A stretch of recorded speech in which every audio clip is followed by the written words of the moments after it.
सो है गाइस, आज की इस वीडियो में हम करंट के मोस्ट एक्सपेक्टेड एमसीक्यूज़ को देखेंगे। ये जो एमसीक्यूज़ हैं ये इंडियन पॉलिटी के रिलेटेड हैं। नाउ आगे बढ़ने से पहले आपसे रिक्वेस्ट है वीडियो को लाइक करना और चैनल को सब्सक्राइब करना। इसी चैनल पे मैं एनसीईआरटी को पढ़ा रहा हूँ एंड यहाँ पे क्लास 7th की ज्योग्राफी चल रही है। प्लीज़ आप जाकर वीडियोस को देखना। चैप्टर 4 मैंने अपलोड किया है आज ही। एंड ये जो एमसीक्यूज़ हैं ये जीकेएसएसबी, जीकेपीएसआई, एफए, एनटी वगैरह के लिए बहुत ही इम्पोर्टेंट है। नौ क्वेश्चन के ऊपर चलते हैं। क्वेश्चन क्या बोलता है, मनी बिल के रेफरेंस में हमें इन स्टेटमेंट्स को कंसिडर करना है। स्टेटमेंट 1 क्या बोलता है, क्या मनी बिल जो है ये डील करती है ओनली टैक्सेशन और कंसोलिडेटेड फंड के साथ? क्या इसको इंट्रोड्यूस किया जाता है ईदर हाउस ऑफ पार्लियामेंट में? क्या जो मनी बिल है इसको प्रेसिडेंट की रिकमेंडेशन की ज़रूरत नहीं होती बिफोर इंट्रोडक्शन से पहले? क्या राज्यसभा मनी बिल को अमेंड कर सकता है, रिजेक्ट कर सकता है और डिले कर सकता है बिल को? तो कितने ऑप्शंस करेक्ट हैं? ओनली 2, ओनली 3, ऑल 4 या फिर नन? तो इसका जो सही आंसर है वो ऑप्शन डी है, यानी कि नन। अगर हम स्टेटमेंट 1 की बात करें तो मनी बिल जो है ये taxation, government borrowing, consolidated fund, इसके साथ साथ जो आर्टिकल 110 है ये कवर करता है और भी मैटर्स को। इसमें appropriation of money, custody, receipt, audit of public funds, ऐसे ऐसे और भी मैटर्स इसमें इंक्लूडेड हैं। ठीक है, तो वहीं अगर हम बात करें, इसको इंट्रोड्यूस किया जाता है ओनली एंड ओनली लोकसभा में। ठीक है, राज्यसभा में इंट्रोड्यूस नहीं किया जाता। तो प्रेसिडेंट की रिकमेंडेशन की ज़रूरत पड़ती है, ठीक है, before introduction into the Lok Sabha.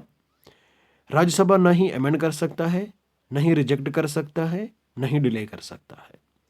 ठीक है, नाउ नेक्स्ट क्वेश्चन पे चलते हैं। आर्टिकल 145 3 ऑफ द कॉन्स्टिट्यूशन ये बोलता है कि नो फ्यूअर देन 5 जजेस मे डिसाइड ए केस जिसमें substantial question of law involve है। ठीक है, and statement second, article 145 requires such a case to be heard only constitution bench होगा वो इसको सुनाएगा। ठीक है, ऐसे केस को जिसको कंस्टिट्यूट करेगा कौन? President of India.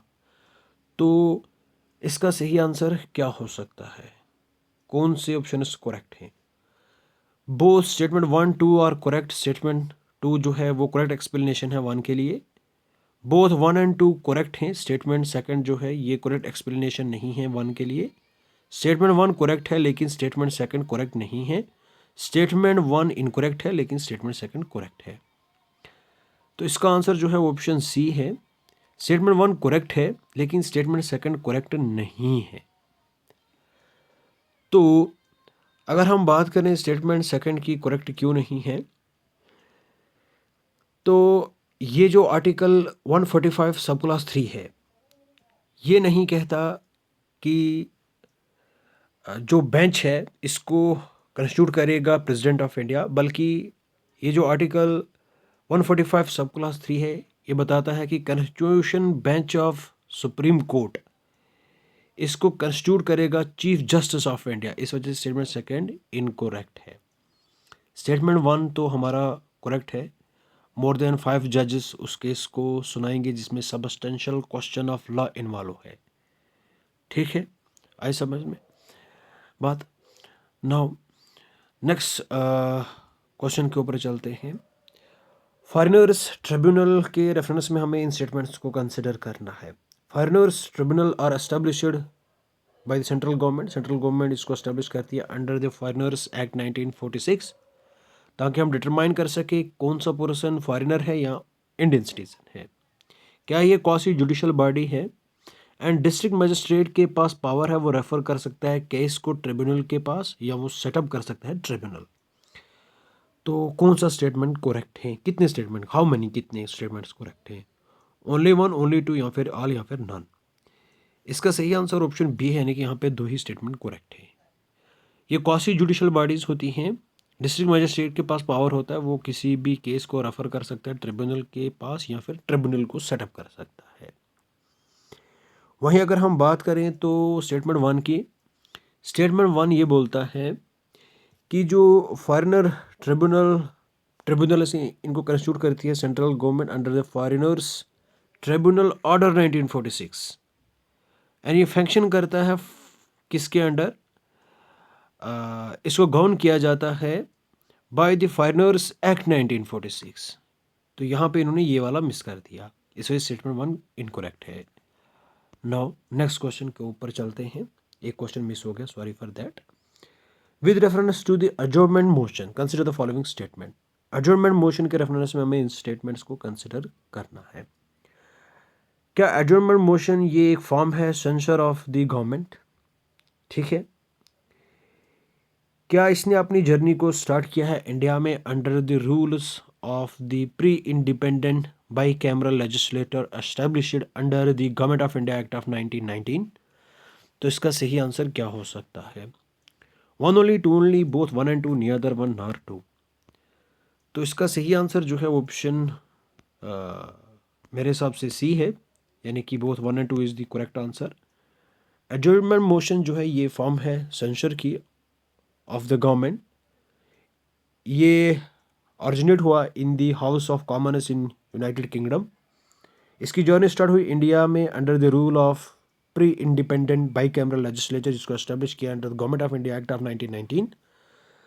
तो इस वजह से statement 1 and 2 is correct answer.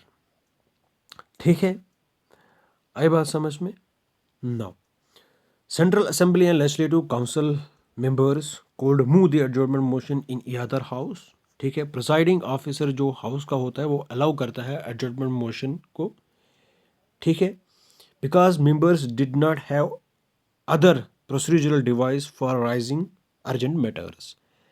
ठीक है, तो किस लिए अर्जेंट मैटर्स को राइज करने के लिए इसको पास किया जाता है एडजॉर्नमेंट मोशन को। आई बात समझ में? आई होप आपको ये जो क्वेश्चन हैं ये पसंद आए होंगे और ये आपकी हेल्प भी करेंगे। प्लीज़ वीडियो को लाइक करना और चैनल को सब्सक्राइब करना ऐसे क्वेश्चंस के लिए। अगर इस वीडियो पे 50-60 सब्सक्राइबर्स आए तो आगे कंटिन्यू करेंगे, अदरवाइज़ यहीं पे स्टॉप। ठीक है।